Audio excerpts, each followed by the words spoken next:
Oh, how are we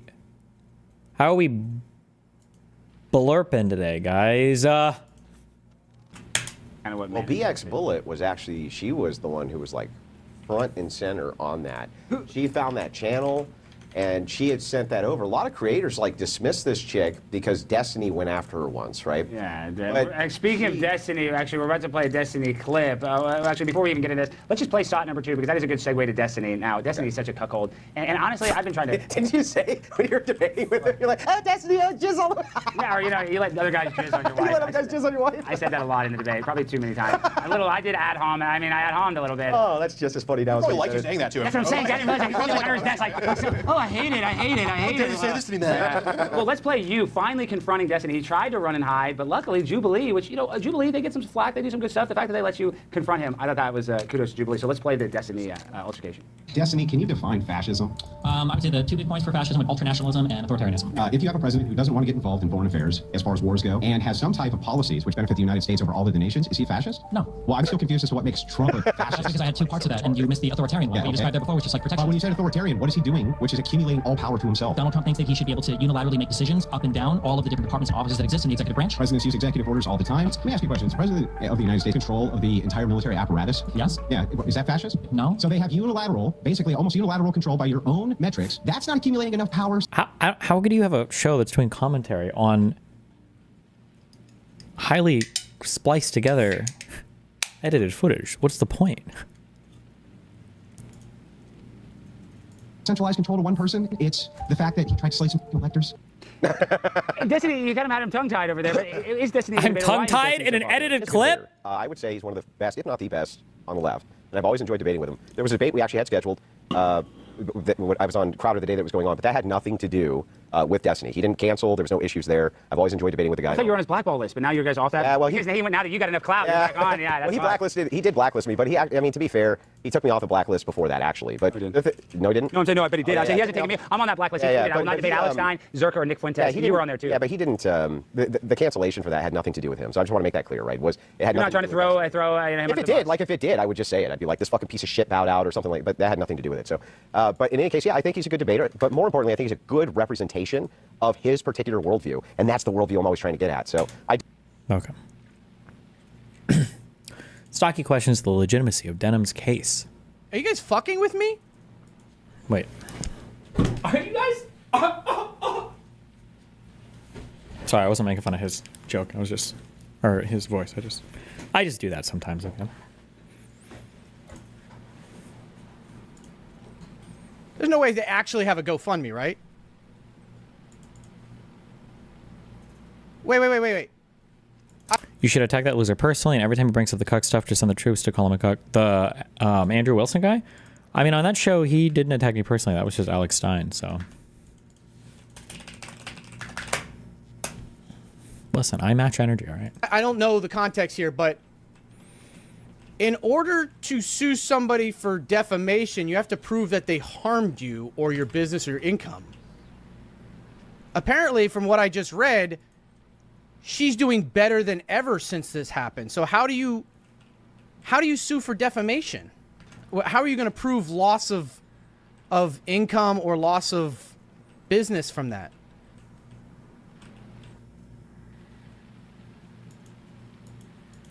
He's mostly correct. Defamation, most civil action, you have to prove some damage. Obviously, what's the point? The court has to render a judgment to make you whole. The only difference is there are certain ways that you can defame a person where they're entitled to statutory awards, but that's like if you accuse them of felonious crimes or whatever. So it has to be like really serious. So he's correct. I don't think Denham's even saying he did that. So, but her case is like a super Mimi dead in the water case anyway. It's fucking retarded. Like.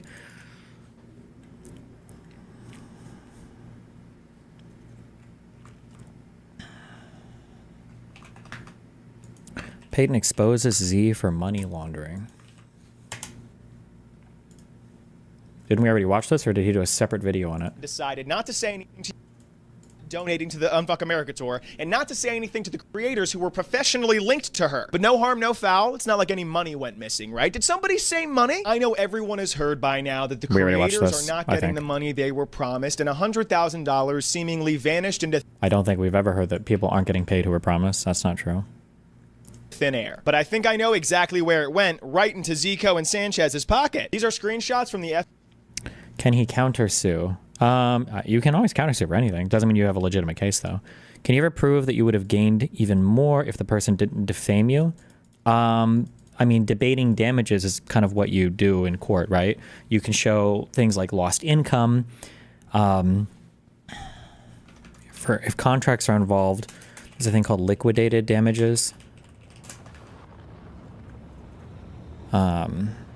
Like if somebody agrees to pay some amount if you violate like a thing. And then there can also be other awards given, like instead of compensatory damages, which are your main damages awarded in a case, you have secondary damages, and those can include things like punitive stuff, like if a jury believes or if a judge believes you've acted with like extreme malice or something, they could theoretically punish you or whatever. She says she's suing per se, so she doesn't have to prove damages.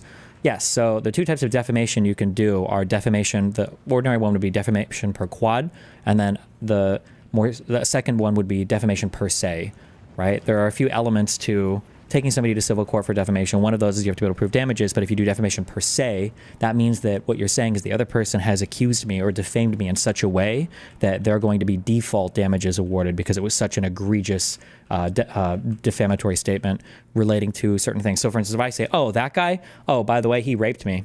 Just letting you know that he raped me, by the way.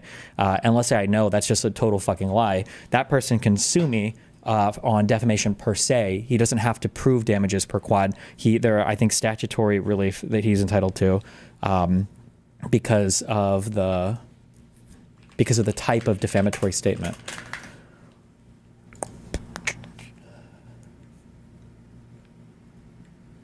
There are four main ways to classify false statements that the law presumes to be harmful. Presuming to be harmful means you don't have to prove damages to a person's reputation. Generally, if the statement does not fit into one of the four categories, the plaintiff must prove their actual damages. Here are the four categories of defamation per se. Saying that someone committed a crime or immoral conduct. Saying that someone had a contagious, infectious, or loathsome disease. Oh, so accusing somebody of having like AIDS or something. Saying someone engaged in sexual misconduct or was unchaste. That might mean like accusing somebody of like cheating on a spouse, or raping or sexually assaulting someone, and saying something harmful about someone's business, trade, or profession. My guess is going to be this has to do with like lying about how a person is conducting business or something. That would be my guess for this.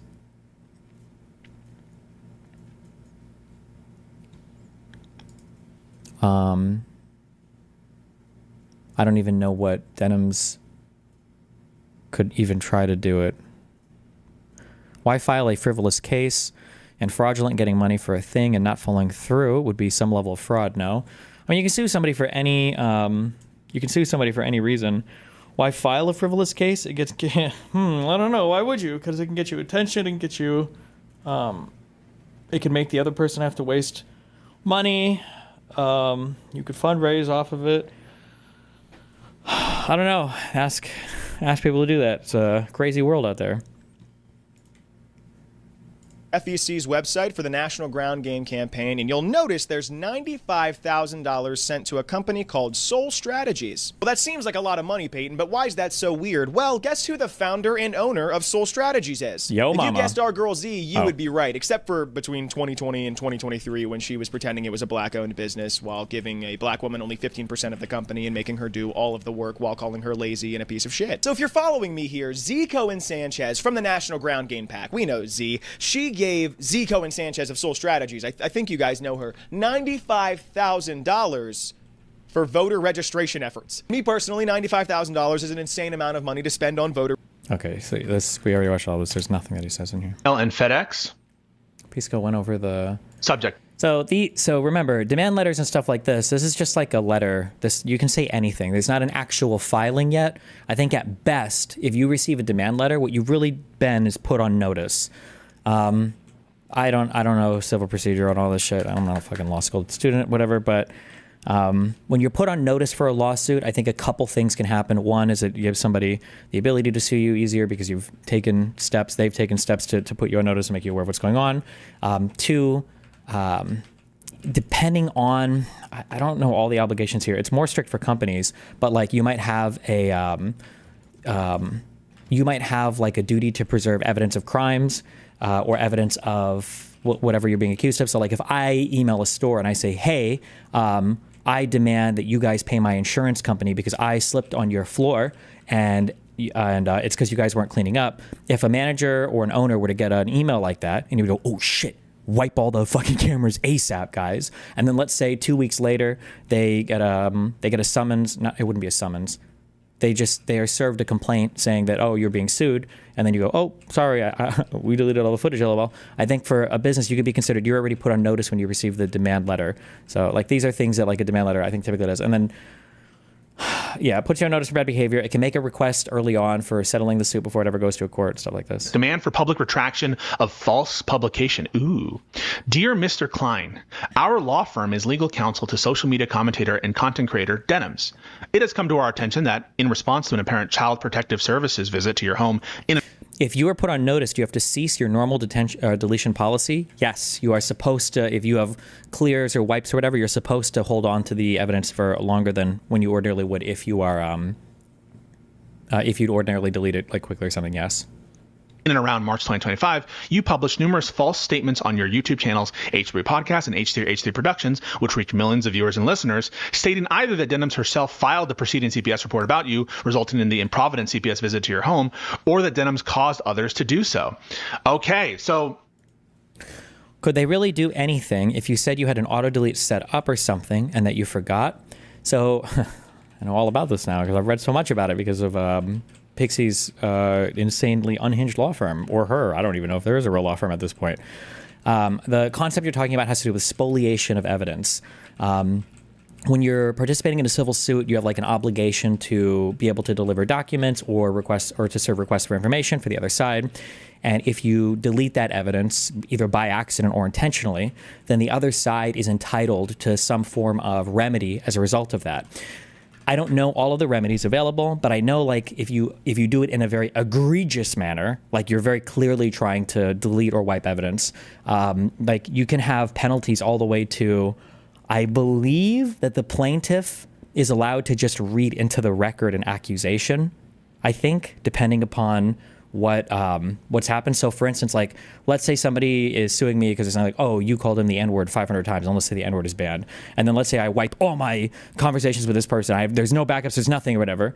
And they're like, hello, what happened? You put on notice, like we sent you a preservation of evidence, what's going on? You're like, oh, LOL, I don't know. And let's say like 3 people on the other side said like, we saw these logs too, like, bro, like this was there. A judge is allowed to say, the jury can just assume that these logs exist, and the jury can just assume that we can see it. Like this isn't going to be a fact that's going to be debated as part of the court process in trial. We're just going to assume this is true, right? I think there are other remedies. I think there's probably different types of spoliation. Like I'm sure some can happen on accident, or some like, and I'm sure that you wouldn't be treated as harshly, or there might be other remedies available. But yeah, if there's like a whole topic of like, what do you do if evidence has been not preserved correctly or has been deleted or something? What are the elements of defamation? Oh, Destiny probably already knows. I didn't know this term. Or maybe I've read it before, I don't remember. Somebody in YouTube chat said it's called a litigation hold.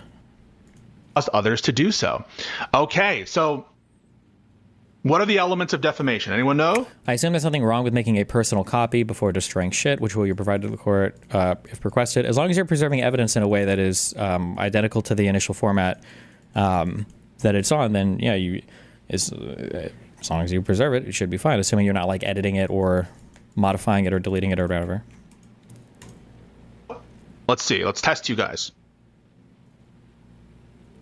Let's give you guys some tests. And people conceptualize the elements differently and depending on the state. Remember, this is a state law situation. Okay, very much at issue often is the differences between state laws. But defamation is a tort. Against a public figure, it requires actual malice. That's a First Amendment holding, but it's not strictly speaking one of the elements of defamation. You guys are getting some of them, right? Proving loss, so damage is definitely an element of defamation. Fuck. There's 4 elements to defamation. I would fail Pisco's quiz. I think they have to have been published to a third party. It has to be a lie, I think, about like a material fact. It has to have, I think it has to have damaged the other party's like reputation or in some way. It has to be a lie. It has to be published, made available to some third party.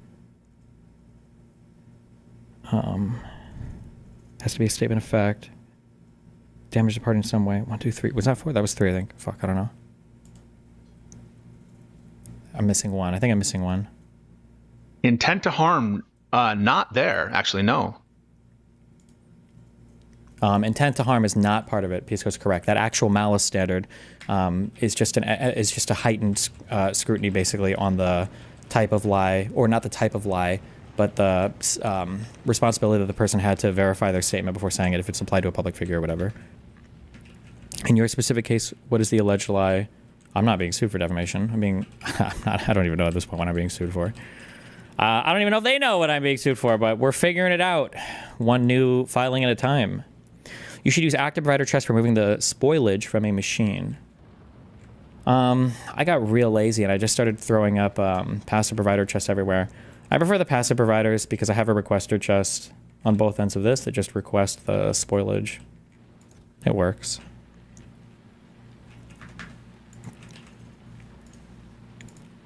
False and negligent. So let's yeah. So let's get some of these are interesting. Yeah. So a lot of you are getting to the mens rea, like the kind of, we wouldn't necessarily. I don't know if would you say mens rea for tort? Maybe. Call it mens rea in the context of a civil action. Well, people will often refer to in the civil context.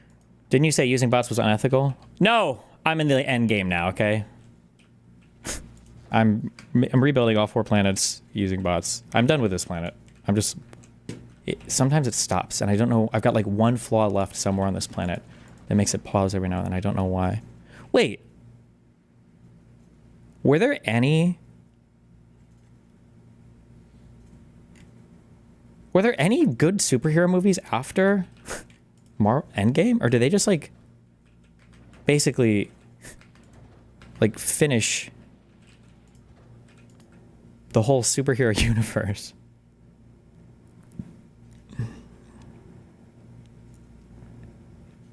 Guardians 3.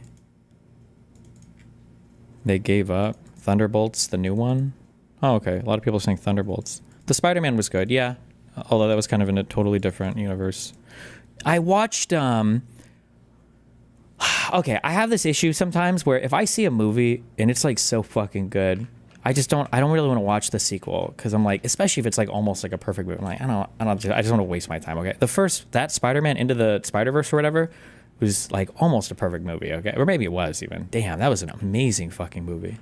And I think a couple of weeks ago, for whatever reason, we're just hanging out. It's like, oh, have you seen the second Spider-Man? It's like, no. It's like, I watched the second Spider movie. Keep in mind, I already know this movie is a fucking cliffhanger, which is already massively dinging points off it. Fuck me, dude. What an amazing movie. God damn. If you haven't seen that second Spider-Man movie, it's worth watching. Holy shit. I think it easily lives up to the first one. Damn, what a great movie. What a great movie. My God. Yeah, I was honestly super set on hating it, knowing that it was a cliffhanger. I'm like, this is just gonna be so fucking unsatisfying, but god damn.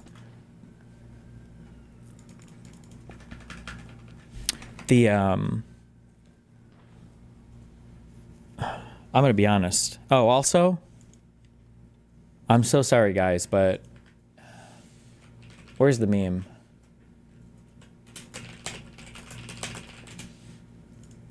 My friendship has ended with DGG chat. And now the DGG subreddit is my best friend. Because you know what? They agreed with my Men in Black take. You guys are trying to mind fuck me, and I don't appreciate it. You're trying to mind fuck me, and I don't appreciate it. Fuck all of you guys.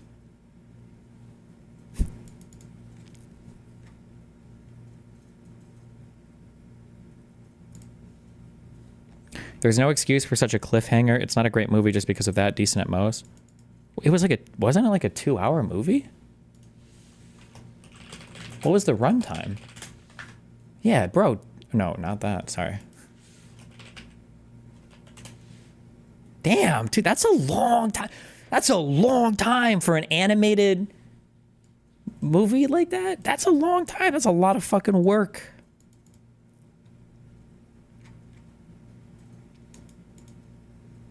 And that's why it's retarded to end on a cliffhanger. I mean, I imagine the next movie is going to be another 2 hours. No, what do you think they should be?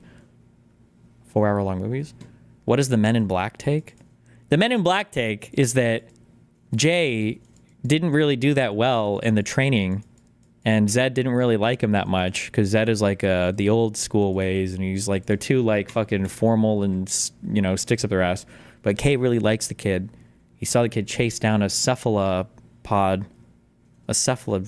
whatever the fuck, and he sees that he's actually rough and tough, and he can do it, and he likes the kid, and he reminds him of him in his younger years.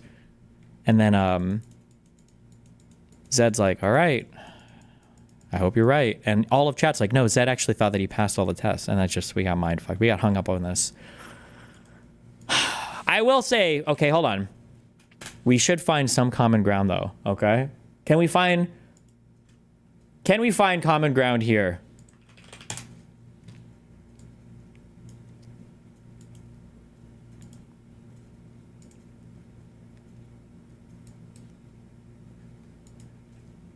I got downvoted on my sub. About to ban a lot of people today. If you want to argue anything related to Men in Black or what the director want or anything, if you want to argue anything related to Men in Black, okay? For the love of God, I don't know about you, but it's a perfect example of Men in Black's mentality. Remember in Men in Black 2? No, dog, we don't. Nobody remembers Men in Black 2 because that movie, respectfully, was trash, okay? We don't talk about Men in Black 2 in this subreddit, okay? Nobody talks about that movie. Stop.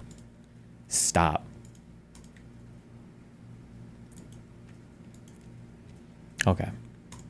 Is the scienter requirement, okay? So different, the first is a...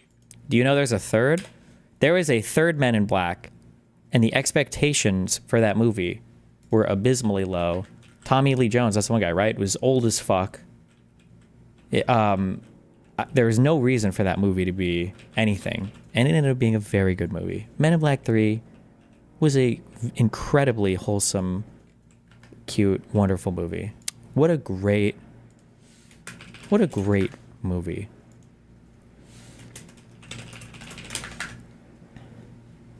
Is the scienter requirement, okay? So different, the first is a false statement, right? A statement.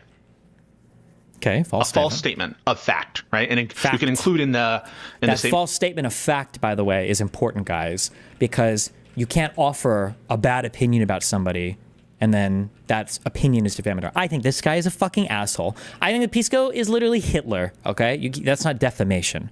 Okay, that's not a statement of fact. Now, if I say Pisco locked Jewish men in the closet and gas chambered them, that's a statement of fact. We can argue with that.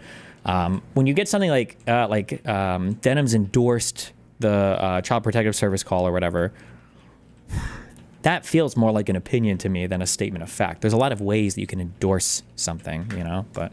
Statement portion of fact. It can't be an opinion, right? Yes. Now, the distinction between opinion and fact, that sometimes is a very fuzzy line. Can be. But some things are more amenable to be, statements of fact than others, than opinions. Saying, for example, I think Ethan Klein is a bad person, different than like saying, I think Ethan Klein did this specific bad thing. Yes.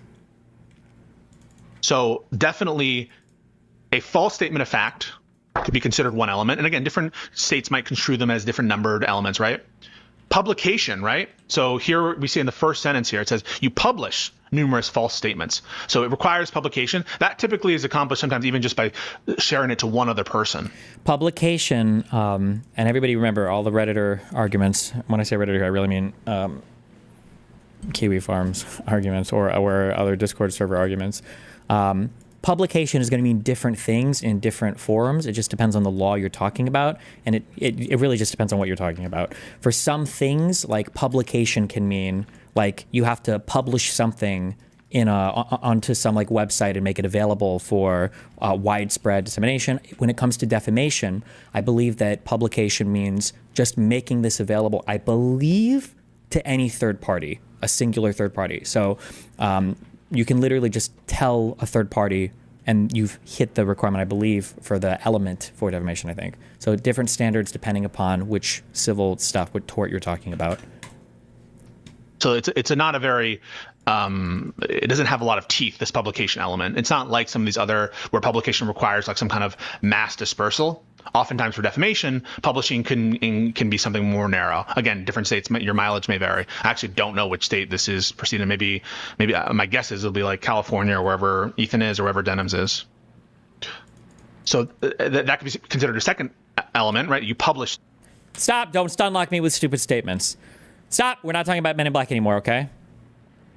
Men in Black 3 does call into question why Kay was gunning so hard for Will Smith to be an agent, though. Maybe it wasn't because of his work ethic and thinking, but because he felt guilty about his dad dying. I don't think it would be about feeling guilty about his dad dying. I think it was because he would have felt an obligation to his father to watch over and protect his son. And then, obviously, his father was a really good man, and a good man will probably turn out another good man. And so his son ended up growing up to be a capable NYPD officer who was also a good man. Like, these things are more wholesome than, like, he felt guilty. And he felt guilty about his dad or whatever. So, stop. Okay. No more Men in Black.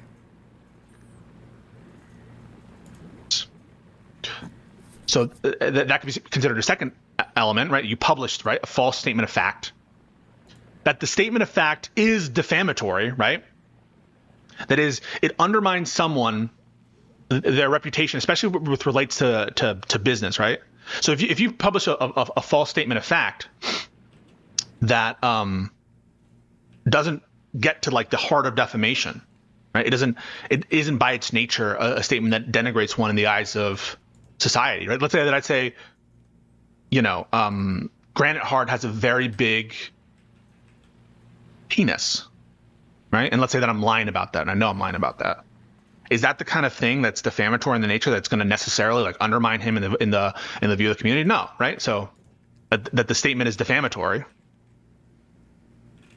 and that it caused damage. You can think that as a fourth element. Now, those are kind of the more traditional bases of defamation, the traditional elements of defamation. States will often require, and the First Amendment requires, certain scienter requirements. You can think of that as an additional element or something that can change between the states. So, for example, in New York, there are different levels of state of mind that you can have with respect to the false statement that you make, depending on the circumstance. Where sometimes some amount of recklessness or negligence will be enough for people who are like not public figures. There's a whole public issue doctrine. Now, for public figures, the First Amendment requires, under precedent, actual malice. That's kind of scienter requirement for people who are, known to the public. My assumption would be that Ethan Klein would be such an individual where you would need. Absolutely, in this case. I don't know if they ever spell out a particular public figure test, but whatever that test is, Ethan Klein, even Denims, which would certainly count as a public figure here. Need the scienter of actual malice. I think in the original New York Times v. Sullivan case, the public figure standard, because the person who brought that suit was a police the police chief or commissioner or somebody, brought a suit against New York Times. The guy's name, I think, was Sullivan, right? Who the New York Times published a news article about like some riot or some events, and they got a lot of the facts were pretty wrong. And I think they blamed the police superintendent for it. And it was something along the lines of like they had to meet that actual malice standard when you're reporting on this guy's in the capacity of his job as like a public figure, civil servant or whatever. It's all public enough, and there was like a public interest in reporting on it. I don't think they spelled out a particular test for public figure in that case, but an actual malice can be fulfilled by knowing the statement is false, or by just having kind of a reckless disregard. You're so, especially with a publisher matter, as in if I tell you a statement of fact in Discord, you leak the message. I don't think it would matter. However, I think that the way that I don't want to say you can get around it this way, because it's not really like you're getting around it. It's truthful. if you report that somebody else said something and it's an honest report, I mean, unless you know that that person is lying, I don't think you can be held liable for that. Like if I say yesterday, Trump said Hassan is a 1-inch dick, and I mean, I don't know if that's true or not, right? I don't know if Hassan could sue me for defamation for if I say Trump said this. I don't believe that's the case. I think, but...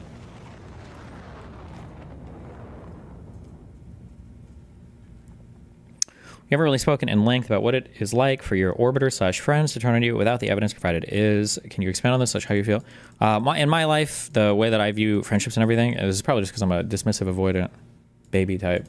I always feel like that in the streamer world, all things are temporary and anything can, any amount of public pressure will turn people eventually. That's just the way that it goes, baby. Think about this in the context of journalism, a newspaper that does no follow-up, right? No internal review on the statements of fact, no editing process, just let someone do it, produce a statement, and they're just like not even checking on it, not even double checking, not even having any kind of editorial review process. It's process oriented. What is the process by which you checked, you verified, you did stuff, right? So the more, even if you assume that the statement is false, if you were able to have some kind of checks, well, I relied on this and that was reasonable to do in the circumstances. And so I as a publisher of this statement, I'm not bearing that same recklessness, that conscious disregard of an unjustifiable risk as relates to the statement in question. So that's the kind of scienter requirements in addition to the 4 elements that I laid. He says this word, scienter. What does that mean? Like prerequisites or whatever? Can somebody explain that? Out. That it be a false statement of fact, that it be published, right? That it be defamatory, that it cause... Are some people still your friends, but just don't want the heat of association right now? Maybe arguably, but I mean, I probably won't. That doesn't make much of a difference to me. I think I've said this in the past, I've joked about it, but I'll probably hold the standard, I think, going forward is like, the worst types of things when you're like a celebrity or whatever, the worst types of messages you get are when people message you like, bro, I see what's up, man, and I support you, but I can't say anything about it publicly. It's like, well, okay, whatever. So fuck that noise, all right? Scienter means intent of wrongdoing. Gotcha, okay. That it be a false statement of fact. Your private non-internet type friends, yes. Over the past year and a half, I've my private non-internet life has expanded a bit, which has been helpful. So, in addition to the 4 elements that I laid out, that it be a false statement of fact, that it be published, right? That it be defamatory, that it cause damages, and then depending on which category you want to put this into, some level of scienter.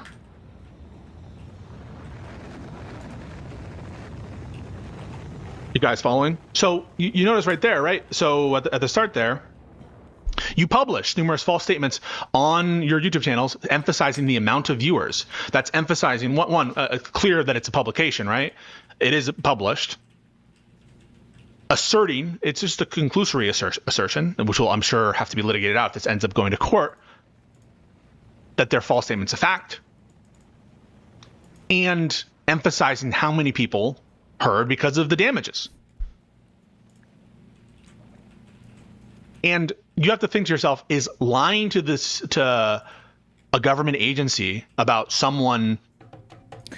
Destiny, fairness and loyalty are often in tension. Do you see yourself usually leaning more in the direction of fairness or loyalty?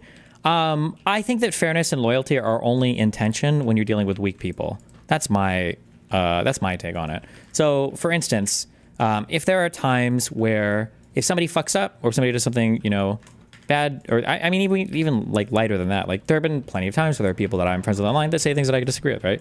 You should be able to call out the disagreements or call out a particular thing you don't like, but then still say like, oh yeah, like obviously I'm friends with this guy or whatever, we're cool, he's cool. He did a dumb thing or he said a dumb thing or whatever. The issue is that for a lot of people, these things are inseparable. So like a lot of my past quote unquote bridge burnings were usually just because somebody made a piece of content or said or did something. I was like, oh, this is stupid, or I disagree with this. I think that they were wrong on this. And some people take that very personally because they think that there is a tension in like fairness and loyalty, or rather it's a one or the other. Like if you're loyal to me, you can never criticize me. So this is how Hassan, for instance, views online relationships. If you're loyal to him, you can never criticize him. Yeah, I think it's cringe. This to a government agency about someone. Thank you for the sub on YouTube. Is lying to a government agency about someone defamatory, right? But don't be confused, right? I just confused you. What are the actual statements that are being assessed? Is it the lie? Job Dan bury a body? Yeah, I don't know. I just don't know how to express this. I don't know if this came from my family or my upbringing. I think I kind of have this with Dan. Like, Dan can say things that get me just fucking legitimately riled the fuck up. He just can. It's fucking annoying sometimes. But like, no matter how much he pushes that line of it being like the most fucking annoying possible, like it never flips a switch where it's like, I hate this motherfucker. Like at worst, it'll be like, just fucking stop talking to me for a day because you're fucking annoying. But that's it. It's not like, yeah, I don't know how to express. Like, do you hate this guy? No. Why the fuck would I hate him? He just annoyed the fuck out of me yesterday. Like, and that's it. But I mean, I think this resembles a lot of the ways that I would fight with my family about politics too, like screaming at each other and shit. But then afterwards, you're chill. But for a lot of people, that all exists on the same spectrum. I don't know why.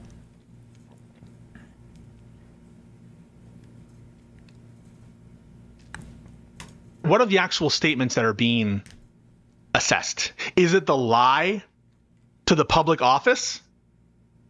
No, it's not, right? Assuming there was a lie to public office, oftentimes those are shielded. Fuck, stop. We're getting so sidetracked. Another example, your friend does something illegal. Do you report it? Fairness equals yes. Assuming you would report strangers doing illegal things. Loyalty equals no.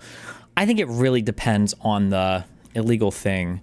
I think you'd have to start bucketing different types of behavior.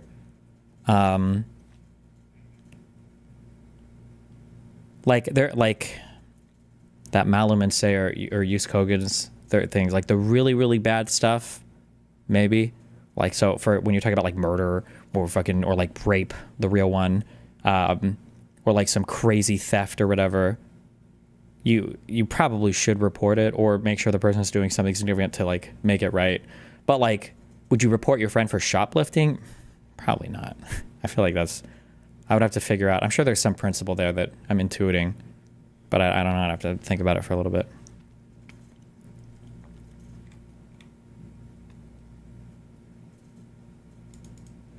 Do you see Pixie tweet about big announcement soon? Has there been a development in the case? There's no development, just unbelievable, unhinged shit. Give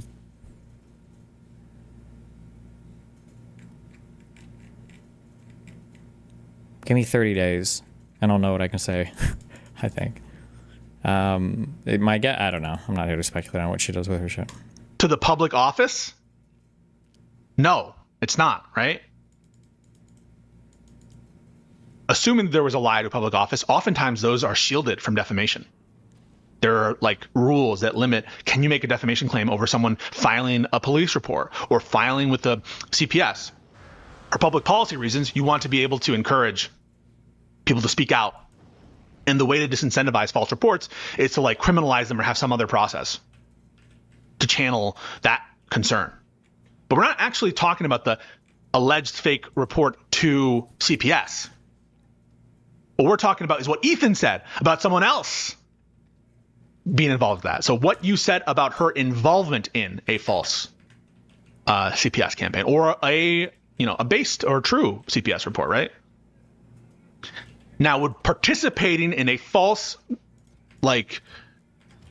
strategy to undermine someone's business by sticking the government on someone, is that something that's defamatory in nature? I would say almost certainly.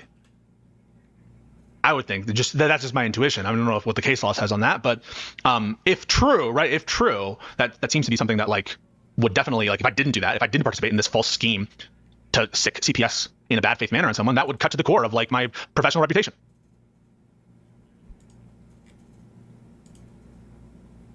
So let's look at the next sentence. Stating either that Denhams herself filed the preceding CPS report about you, so that's one method, right? That she actually filed the CPS report. Okay, so you're alleging Ethan said that she filed it. Oof. That's a statement of fact, right? That's very much, did you or did you not file it? It's not like she would be the kind of person who would do that. That's more like an opinion, or, saying I'm ignorant about it, but something in my back of my head, I just suspect it might be her. And again, there could be some gray areas here where you get, this is an opinion, it's stated as an opinion, but it carries with it this kind of implicit fact. And there are cases about that, but it seems pretty, if you're accusing someone of filing a report falsely, that seems like whether you filed it or not is a statement of fact. Pisco needs to be careful, though, because this is an opinion that's offered in the demand letter, not a direct quotation from Ethan. That's their opinion, is that that's what this is implying. Resulting in Providence CPS visit to your home, or that Denham caused others to do so. Now, when you say cause others to do so, that'll be interesting how that'll be phrased in Ethan's statement. And maybe we'll take a look at this. I've also queued up a video from Denham's. I don't know if we'll watch it. Maybe not, but we'll see. Among other things that you stated, that is Ethan, Denham's is participating in this CPS lie. That seems to be pretty. This is like an opinion. Like, this is not an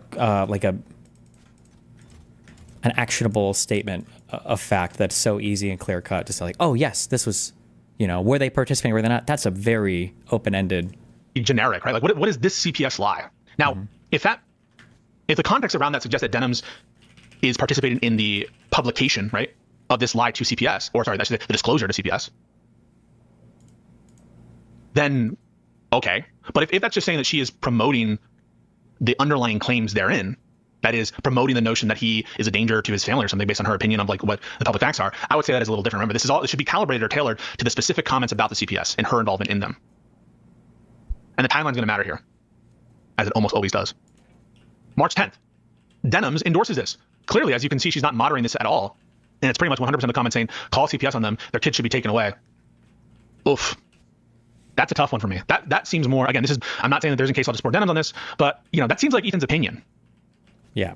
He is giving you what he takes to be endorsement. Yeah. So he's giving clarification on what the endorsement that he views is. Like, he views that as endorsement for failure to moderate, right? Yeah. So it's not like he is alleging that she said it, that she endorses it. He's stating what he means. And if you take his interpretation of endorsement to be failure to moderate, I just don't see that as much as a statement of fact. I don't know if you guys agree or not. Again, this is my intuition on it. Like, I could see these arguments like, well, Ethan is giving you the context here. He's saying that, again, this is just a snippet. So the greater context is always going to be relevant here. Always think about these statements in context and what like a reasonable observer, a reasonable reader might gather from it. Is a reasonable listener going to say Denham's endorses because she said it or because she indicated that she endorses it, which might be a false statement, or that she, like in saying that she endorses it, that's not saying that she caused it. And it's not saying that she filed it, right? Which are the two theories here. Has Florida's new revenge porn laws affected your case? No, I think they try to cite one in their thing against me, but it fails on two, would fail like motion to dismiss here because it requires, no, not motion to dismiss technically, because it requires malicious intent, of which they go back and forth hinting at this in their filings, although I don't know if the people writing these briefs for their team have schizophrenia or if it's just people taking turns writing different ones. It requires a malicious intent, like the goal of humiliating somebody or something. And then the second one is it requires publication, so publishing it to like an internet for disseminating it to a ton of different individuals, or to make it widely available, basically on the internet. That's why for this case, if the first cause of action is dismissed, I mean, they could theoretically try to refile it in a Florida court, but it's the other causes of action require like way more unhinged behavior. It's unlikely that they would even, they kind of, who the fuck knows, but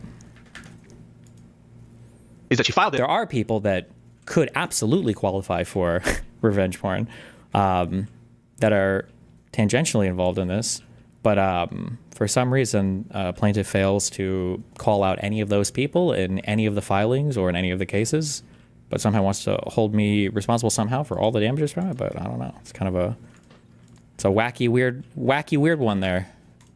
Or that she caused others to file it. But just endorsing something after the fact isn't that, even if it were endorsement in the way that people mean by endorsement. So I don't really see this statement, unless there's greater context here that indicates that this statement should be interpreted reasonably that way. I kind of see this as kind of irrelevant to the notion of whether she filed the report herself or caused others to do so. Notwithstanding the fact that, but when was CPS actually called? That's what I don't know, and that's what will be relevant. But saying like they endorse it after, right? Like a lot of people can say, yeah, well, CPS should have been called. That doesn't mean that they caused it, and it doesn't mean that they filed it. And that actually, I think, cuts against Denham's argument here a little bit. March 11th, you repeatedly insinuated that Denham's was responsible for the CPS call, labeling her, quote, the real villain of the video. That seems like an opinion. And I wouldn't, just because she's the real villain, that is to say that she promoted some of the underlying claims. The way you worded that sounds kind of bad. You should clarify. Wait, the way I worded what? Doesn't mean she caused the report in the sense of intentionally caused it. Doesn't mean that she filed it herself. You also say that she has been such a nasty, pathetic lying, just like a horrible, disgusting person. That seems like pure opinion because you believe she was behind the CPS call. Whether or not he believes that Denham's, again, think about this, right? Whether or not he believes that she was behind the CPS call isn't an issue. It's what did he say, right? Did he make a false statement of fact? But if the premise of one of his statements, which is his real opinion, that is that she's the real. If you can answer this question without legal compromise, do you think you did anything wrong? I can't talk about that. I don't know if I will ever be able to talk about that. Maybe. There are like statements that I could make revolving around things that have happened like that. But the problem is, obviously, if I'm the subject of a civil lawsuit where the other side is trying to retire because they have no future, I guess otherwise, in this industry, I'm not going to make any statements like that. It's just, it would be stupid of me to comment on things that are central to the civil causes of action that are brought up in an ongoing case. Does that make sense? Jesus. Okay.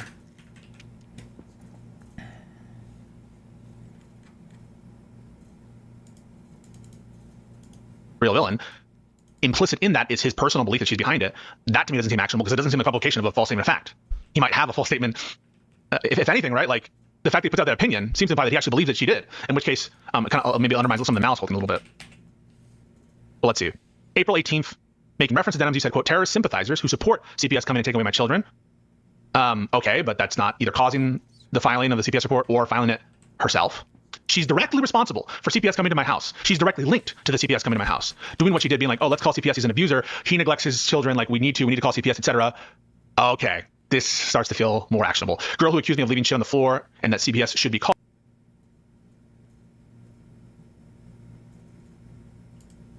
She did. Oh, I didn't see the second page. Terrorist sympathizers who support CPS coming, taking my children away. She's directly responsible for CPS coming to my house. She is directly linked to the CPS coming to my house. Directly responsible is probably the strongest one in here. Directly linked, that's still pretty opinionated. Doing what she did, being like, oh, let's call CPS. He's an abuser. He neglects his children. Like we need to call CPS, et cetera, et cetera. A girl who accused me of leaving shit on the floor, the CPS should be called. Oh, so this is a statement of fact. He said that she accused him of leaving shit on the floor and that CPS should be called. She did CPS, remember that. Talking about your friends, probably getting CPS coming to your house. I don't know. This might be the strongest part in here. There's no shot, though, that... I don't know, I guess. You made it sound like you were the one who qualifies for being sued for the Florida charge. No, it would be the person who intentionally, like with tons of malice, published it online. And I think you could make a strong argument for at least one of the hosts because the owner of the website was aware that it was obviously revenge porn material that was leaked and that it was hosted, and he also publicized it a bit on their Twitter account. I think these are two parties that you have very strong arguments for a lot of other tort, some of which I'm named for. But the plaintiff in my case, for some reason, failed to mention either of those two parties, which is beyond stupid, but whatever. This is one of the quotes I found, directly responsible. If this is the example, then it's clearly out of context.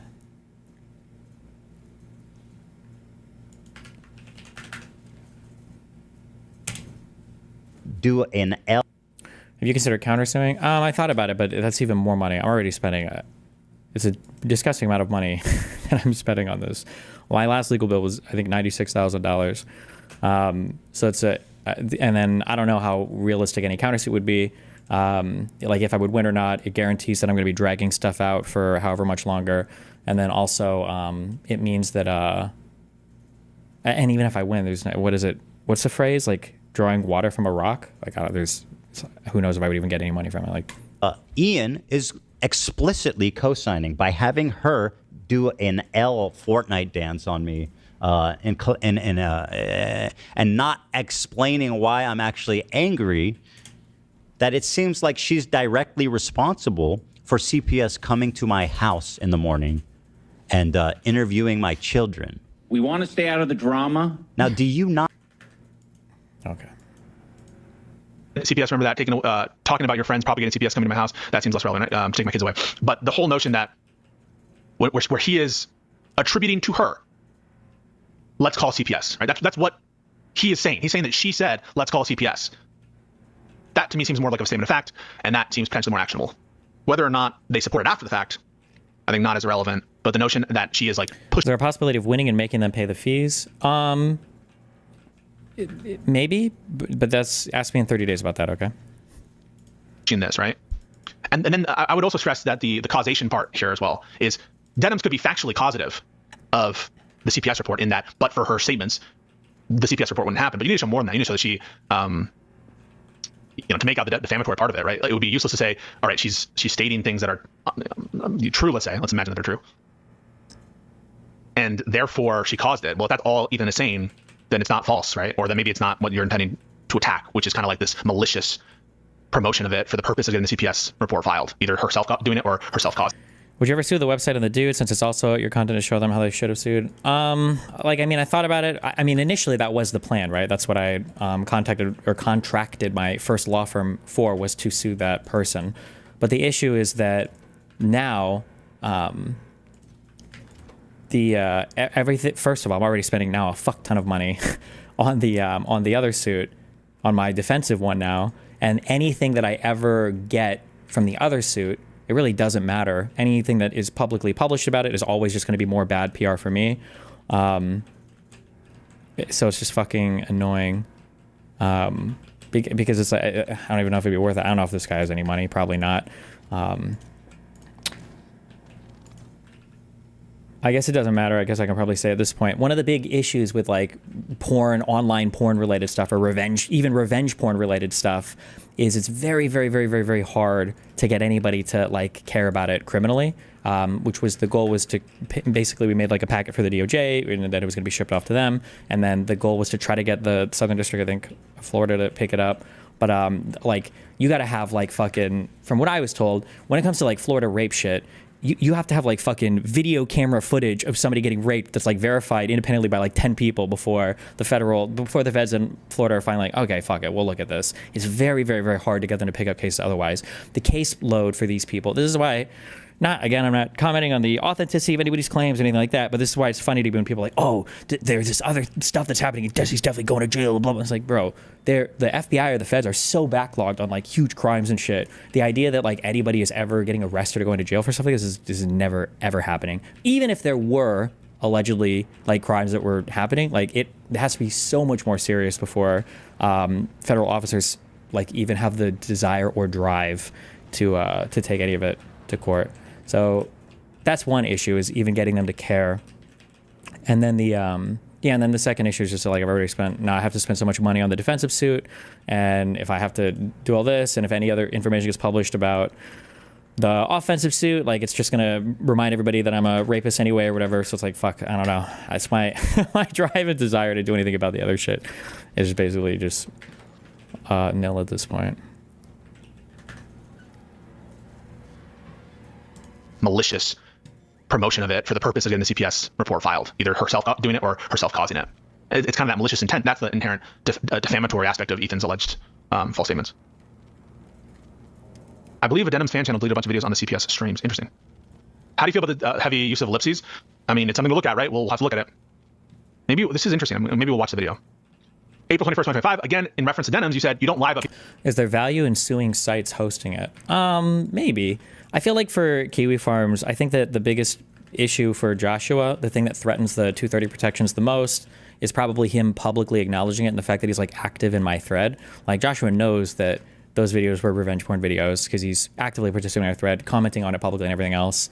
As much as I hate Kiwi Farms and all those sites, though, that's my biggest gripe wouldn't even necessarily be with them. It would probably be with the person who actually did the insanely malicious leaking of everything to try to, for whatever online drama shit that he was obsessed with. That would be the primary target for sure. People's kids and have CPS go to their house. Is it not bad to mention Kiwi Farms? Half the people don't mention it because they get half the research from there and they don't want anybody else to know that. And the other half of the people don't mention it because they're afraid of them. But I mean, Kiwi Farms already tries to fuck with my life in the maximum extent possible, so I don't really give a fuck that much. It's not even really Kiwi Farms, to be fair, as well. It's literally like there's 3 people that post in my thread. It seems like more, but one guy has like 15 accounts.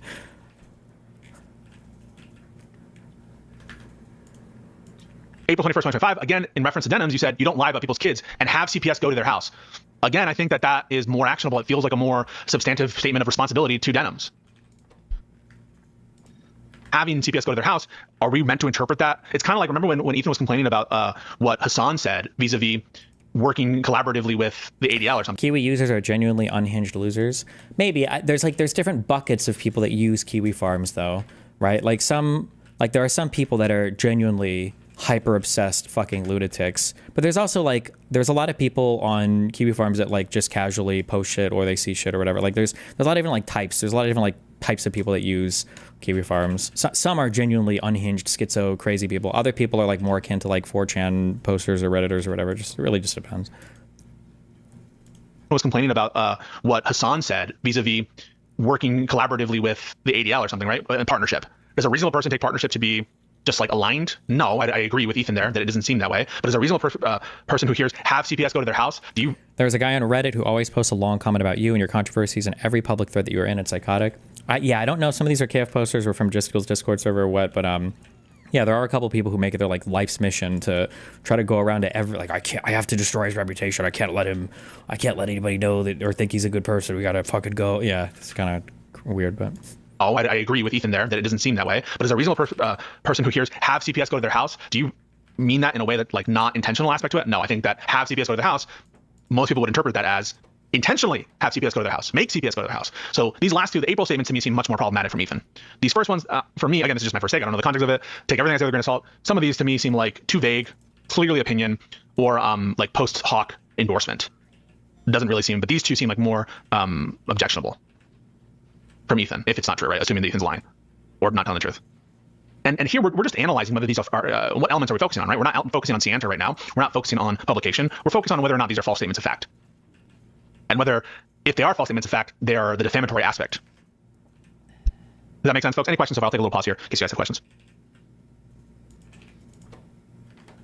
Zeph says the March statements seem definitively not related to the claim. April statements seem potentially actionable. That's my initial intuition, right? But those initial March statements also, you can see a world in which they're used as context for April, either in a way that helps Ethan or hurts him. Ethan can make the argument, well, I was clearly talking about it in this context. But again, these are kind of independently, they're separated by weeks at times, right? Whoops. Or maybe Denim say these were escalating, right? Initially he said this, but then he changed his tune, and now all of a sudden he's changing it.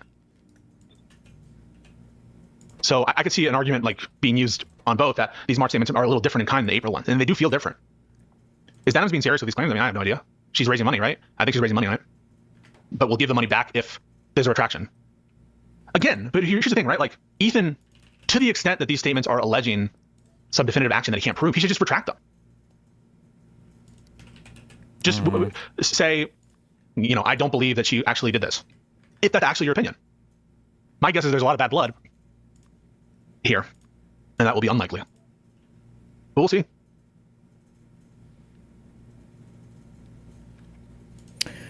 Are you intending / are able to sue anyone for slander given how you're labeled despite there being no conviction? No, because I'm a public figure and you're entitled to have whatever opinion you want. It's not really, there's not much there that's actionable on my end. Did Hassan pay for a lawyer? Don't know. Also don't know why that is relevant. Maybe to the beef, I guess. As you know, there is no factual basis on which to accuse my client of being responsible directly or indirectly for the alleged CPS call to your home. Further, you knew your statements were false when you made them, rendering your defamation of my client malicious. On March 7, 2025, you appeared to publicly acknowledge CPS indicated that someone who works at your home, not Denim's, called CPS as it relates to the events at issue. That's pretty good evidence of potentially of malice, right? Have you ever spoken to Josh and do you think it would be beneficial? I spoke to him once on, actually, was it a Turkey Tom stream? I think we spoke for an hour over, I think it was around the Keffels time or something. But Josh is the owner of Kiwi Farms.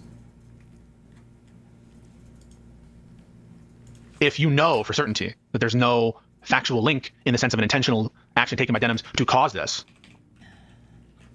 and you have the CPS people saying point blank, this is from someone else, and you're probably going to need some level of scienter if you're Denim's. If Ethan cloaks some of the statements in hyperbolic and humorous tone, does this have a material effect in the terms of its meaning defamation? I think the answer is absolutely yes, right? It's about what a reasonable person would take as a statement of fact. Typically, right? You don't take the statements in isolation. You look at them in their context. And so if there is some kind of obvious okay, I don't know how much more I was going to say. I don't think this is going anywhere. But who knows? We'll see. Johnny Somali is now facing up to 31 years in prison in South Korea after being hit with another charge. This Johnny Somali guy is a fucking retard. I kind of feel like they should just throw the book at him. It's pretty crazy that you would be in another country, probably openly breaking laws, and then when you're getting charged with breaking the law, you're like acting with such flagrant disrespect for the system and everything else. Like, Jesus.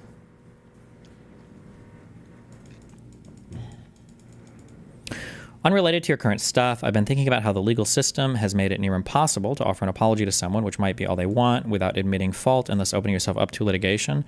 Yeah, I think when you're a celebrity or like a famous person, I think it all has to be done via arbitration and everything. Like you have to get like contracts and everything involved. Especially, it would never be worth it to an ordinary person because that's one thing I've definitely found out now. Fuck, ask me in 30 days, okay?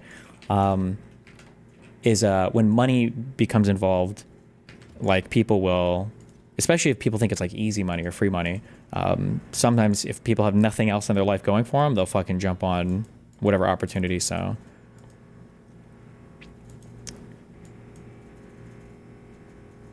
the Johnny Somali stuff is crazy. I don't even know how much about this that I've read is like real or not. Like, was he actually showing up in court like late and stuff? Like, was that real? Because Jesus Christ.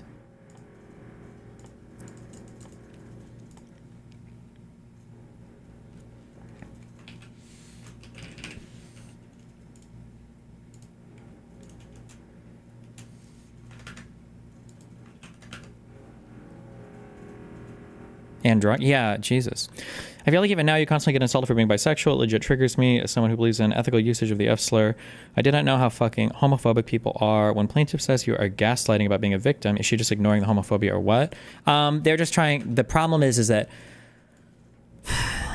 they know that their case is bullshit, and they're desperately trying to hang on by engaging in, I'll just say illegal action right now. Ask me in 30 days. But if they do end up having to have this case dismissed out of federal court and they want to refile it in a state court, they have to hold on to the malicious aspect in order to get me for like the cyber sexual harassment or whatever, right? Which means that I can't have been a victim in any part of this, and all of it was intentional from me and by me from the very start. So if I ever try to present myself as a victim anywhere, they'll always try to fight that narrative. It's like, oh no, he wasn't. He wanted this to happen, right? That's in order to keep some of the more unhinged causes of action alive, basically. Is there any chance you can watch this video and give your thoughts? I'll link it. Yes, it covers taxes and a few other economic issues. I'd like a second. Some claims seem too well. No, maybe later.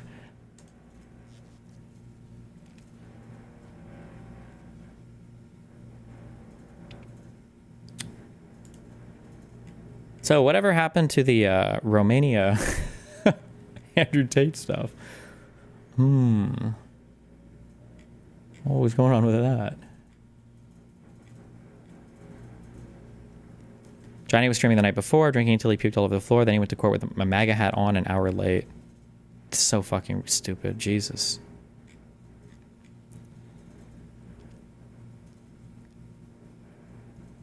Did you see the SEAL that assaulted Somali had his fine paid for by a donut operator? Yeah, I saw tweets about that.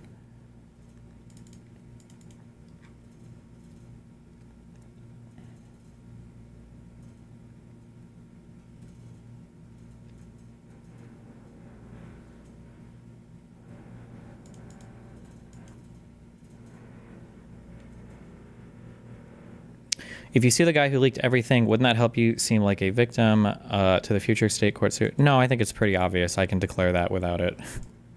I'm considering I'm a defendant in this suit. It's not like I have to like name somebody else or whatever. And I don't think any reasonable person, no judge or whatever, is going to look at that as some kind of like fact for the jury to debate. I don't think, but.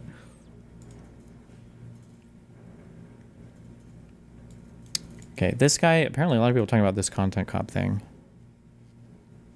And then, oh, Pisco and Tim Pool. Link me the Pisco Tim Pool thing. Let's watch that. Can you answer this bar exam question? Almost certainly not. Lindsay, are you ready for your second question? Let's give it a go. Yeah, okay, here we go. A carpenter contracted with a... Maybe that's your belief, but that certainly isn't the majority belief, so no need to act like it is. Like, what is the majority belief? Oh wait, that guy's talking to someone else in chat. Sorry, my bad. Don't let me interrupt you, YouTube chatter. Homeowner to remodel. Lindsay, are you ready for your second question? Let's give it a go. Yeah, okay, here we go. A carpenter contracted with a homeowner to remodel the homeowner's home for $10,000. The contract price to be paid on completion of the work. On May 29th, relying on his expectation that he would finish the work and have the homeowner's payment by June 1st, the carpenter contracted to buy a car under the following terms. Quote, $10,000 in cash if payment is made on June 1st. If payment is made thereafter, the price is $12,000. That's the terms of the contract. The carpenter completed the work according to the specifications on June 1st and demanded payment from the homeowner on that date. The homeowner, without any excuse, refused to pay. As a result, the carpenter became very excited, suffered a minor heart attack, and incurred related medical expenses of $4,000. The reasonable value of the carpenter's services in the remodeling of the homeowner's home was $13,000. In an action by the carpenter against the homeowner, which of the following should be the carpenter's measure of recovery? A, $10,000, the contract price. B, $14,000, the contract price plus $4,000 for the medical expense incurred because the homeowner refused to pay. C, $12,000, the contract price plus $2,000, the bargain that he lost because the carpenter could not pay cash for the car on June 1st. And D, $13,000, the amount the homeowner was enriched by the carpenter's service. Jesus. Do they say the answer at the end here, or do they not even give it away? I don't think I was listening enough to the details. The carpenter completed the work. Jesus. Lindsay, are you ready for your second question? Let's give it a go. Yeah, okay, here we go. A carpenter contracted with a homeowner to remodel the homeowner's home for $10,000. Okay. The contract price to be paid on completion of the work. On May 29th, relying on his expectation that he would finish the work and have the homeowner's payment by June 1st, Okay. the carpenter contracted to buy a car under the following terms. Quote, $10,000 in cash Okay. if payment is made on June 1st. Okay. If payment is made thereafter, the price is $12,000. That's Okay. the terms of the contract. All The right. carpenter completed the work according to the specifications on June 1st and demanded payment from the homeowner on that date. The homeowner, without any excuse, refused to pay. Okay. As a result, the carpenter became very excited, suffered a minor heart attack, and incurred related medical expenses of $4,000. The reasonable value of the carpenter's services in the remodeling of the homeowner's home was $13,000. In an action by the incurred related medical expenses of $4,000. The reasonable value of the carpenter's services in the remodeling of the homeowner's home was $13,000. What is reasonable value here? Wait, so why did he charge $10,000, but the reasonable value was $13,000? Under the following terms. Quote, $10,000 in cash if payment is made on June 1st. If payment is made thereafter, the price is $12,000. That's the terms of the contract. The carpenter completed the work according to the specifications on June 1st and demanded payment from the homeowner on that date. $10K was the contractor buying a car. Homeowner's payment on his expectation to be paid on completion of the work. With a homeowner to remodel. Sorry, hold on. Let's give it a go. Yeah, okay, here we go. A carpenter contracted with a homeowner to remodel the homeowner's home for $10,000. Okay, $10,000 to do work on the home. Okay. Contract price to be paid on completion of the work. On May 29th, relying on his expectation that he would finish the work and have the homeowner's payment by June 1st, the carpenter contracted to buy a car under the following terms. Quote, $10,000 in cash if payment is made on June 1st. If payment is made thereafter, the price is $12,000. Okay, car shit shouldn't matter. Whatever you're doing with your own life, like that has nothing to do with the person originally. I don't think that's reasonable. So my guess is none of that matters. The terms of the contract. The carpenter completed the work according to the specifications on June 1st and demanded payment from the homeowner on that date. Okay. The homeowner, without any excuse, refused to pay. Okay. As a result, the carpenter became very excited, suffered a minor heart attack, and incurred related medical expenses of $4,000. I don't know if there's like foreseeability, if that's referenced here at all, but like that's not on you. There's no way that's not like a reasonable response to a delay in payment here. I don't believe that. Hold on. The reasonable value of the carpenter's services in the remodeling of the homeowner's home was $13,000. In an action by the carpenter against the homeowner, which of the following should be the carpenter's measure of recovery? A, $10,000, the contract price. B, $14,000, the contract price plus $4,000 for the medical expense incurred because the homeowner refused to pay. C, $12,000, the contract price plus $2,000, the bargain that he lost because the carpenter could not pay cash for the car on June 1st. And D, $13,000, the amount the homeowner was enriched by the carpenter's service. Oof. It's either A or B or whatever. It's either the first or the last one. A or D. It's got to be the contract price, though. My guess is going to be A. Maybe D? Service. I'm not feeling totally sure, but I'm significantly drawn towards B. Oh, B is no. incorrect. Damn it! B is incorrect, with 20% of students answering B. The answer was C. 10% of students answering B. The contract price plus $2,000, the bargain that he lost because the carpenter could not pay cash for the car on June 1st. There's no way that's right, though. What if you made a what if the carpenter said he was going to buy a car for $10,000 on June 1st with cash, but if it was any later, then he'd pay $1 million for the car? Does that mean he would be able to sue the homeowner for $1 million plus $10,000? There's no way, right?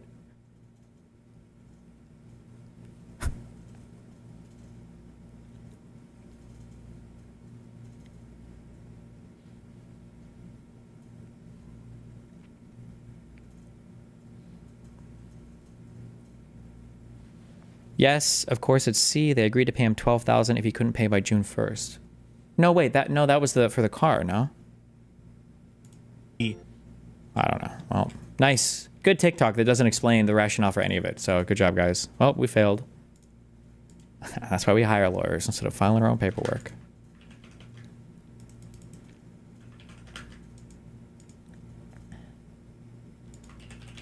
Wait, what?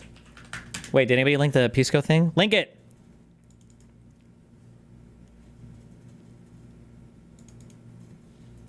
Hassan Piker is allegedly available to hire for speaking engagements. The Harry Walker Agency, which is said to be funded by billionaires, nice, parentheses, has a streamer listed as a speaker on their website. They also listed as a journalist and activist / advocate. I'm so sorry. The company's clients include a who's who of famous people from the likes of Hillary Clinton to Ben Affleck. Inquire about availability and fees. Oh, somebody should email. I wonder what he charges for an appearance. I'm gonna guess $50K. Has anybody emailed to ask and find out? It's a law concept called detrimental reliance.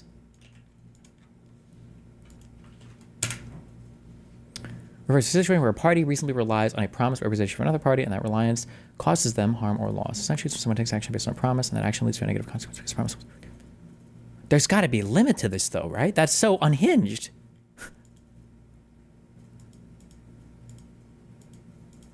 It has to be within like some set.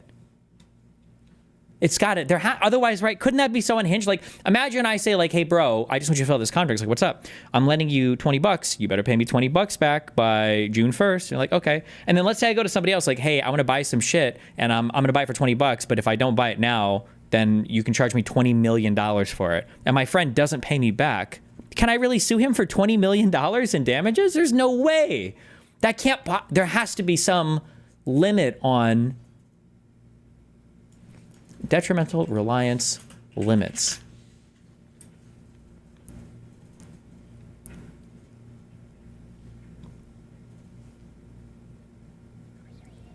Oh, hold on. Okay, so like this would make sense to me, for instance, okay? Detrimental reliance occurs when a party is reasonably induced to rely on a promise made by another party. So like if a homeowner said that he was going to bid for a job for $10,000 or whatever, and then he was going to use that money to buy supplies or something for the next job, and then let's say that the homeowners didn't pay, and then as a result, he couldn't buy supplies for that next job, and he ends up like losing out on it. I could definitely see there being damages there, because it's like this is like literally part of the business. This is how it works. But for the thing that threw me off though is the fact that if he was personally buying a car, no, that just sounds so weird. Unless it was part of the business, but then the phrasing of that was so bad.